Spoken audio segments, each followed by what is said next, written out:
I want you to imagine you're a ninja in the Naruto universe. Maybe you're a Chunin, a Jonin, maybe even higher. You've been enlisted to fight in a war, and you're in a battalion along with over 1,000 other shinobi.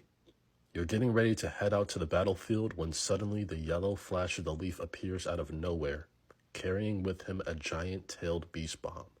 He disappears from the battlefield just as quickly as he arrived, leaving the nuke to explode in front of all of you. And even if you manage to survive the first blast, he returns with another, and another, and another, until everyone is wiped out. How many shinobi in the Naruto universe have the means to counter something like that? How powerful would Minato be if instead of dying young, he lived to realize his full potential? What if Obito never got crushed by that boulder, and instead of giving Kakashi a Sharingan, kept both, and awakened double Kamui? What if Rin never jumped in front of Kakashi's Chidori, and instead learned how to master the power of the Three Tails? And what if Kakashi, unburdened by the chakra drainage caused by the Sharingan, was also trained by his father, Sakumo Hatake, the White Fang of the Leaf? Team Minato had a frightening amount of potential that we never saw realized because of a series of tragic events that befell each of the members. But thankfully, the series gives us a glimpse of what could have been possible. And from that, we can have a little fun imagining just how powerful this team could have been.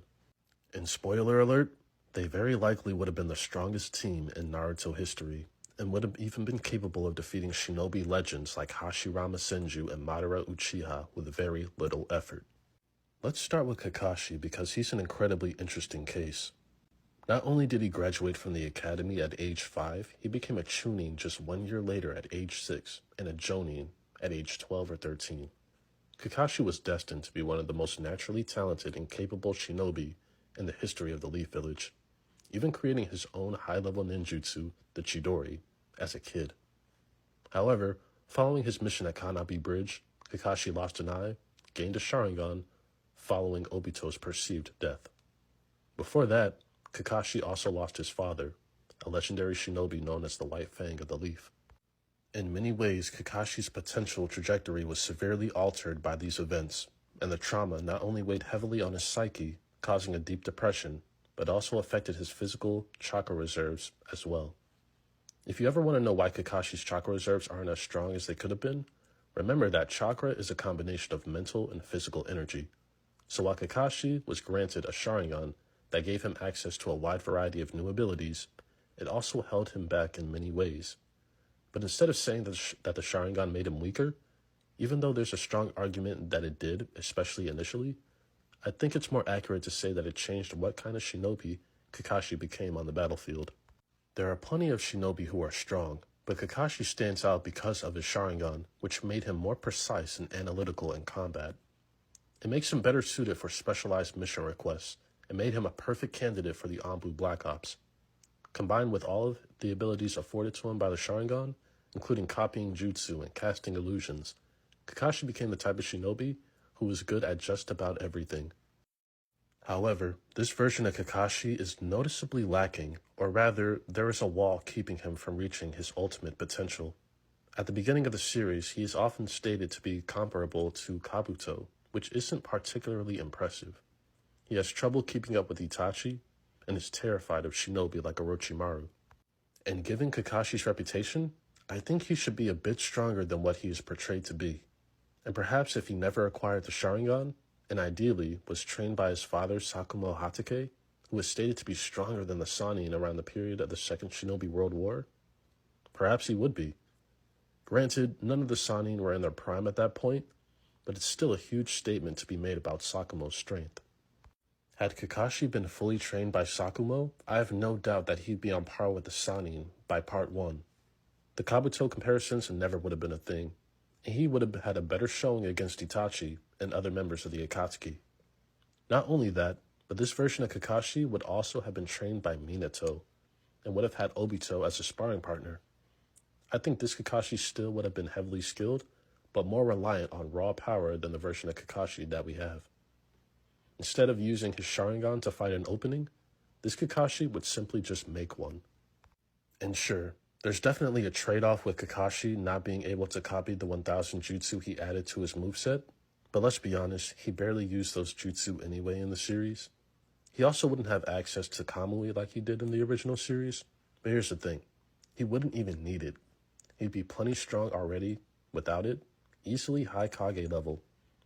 All the time he spent trying to master the Sharingan would go back into training and honing his own techniques.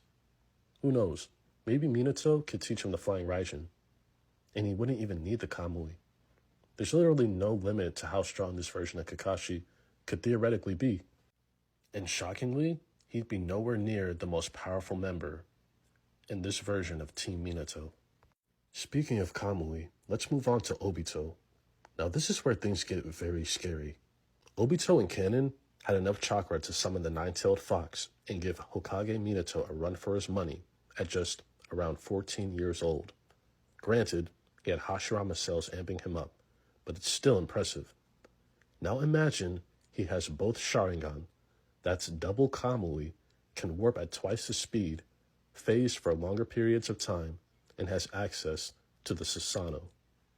And if you really want to get nasty with this, Obito could have still had control over Kurama and make him his own personal summoning. Anyone fighting this man would have to worry about Kurama, a perfect Susanoo, and a man that not only can teleport at insane speeds, but is virtually impossible to hit. And to top it all off, this version of Obito would likely have Minato to help him master his space-time ninjutsu. Essentially, this would be one of the strongest shinobi ever conceptualized in the Naruto verse. I doubt Hashirama and Madara together would be able to take him down.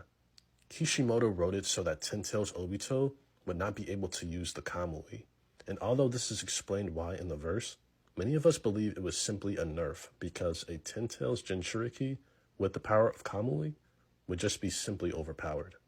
But this too would be just as overpowered.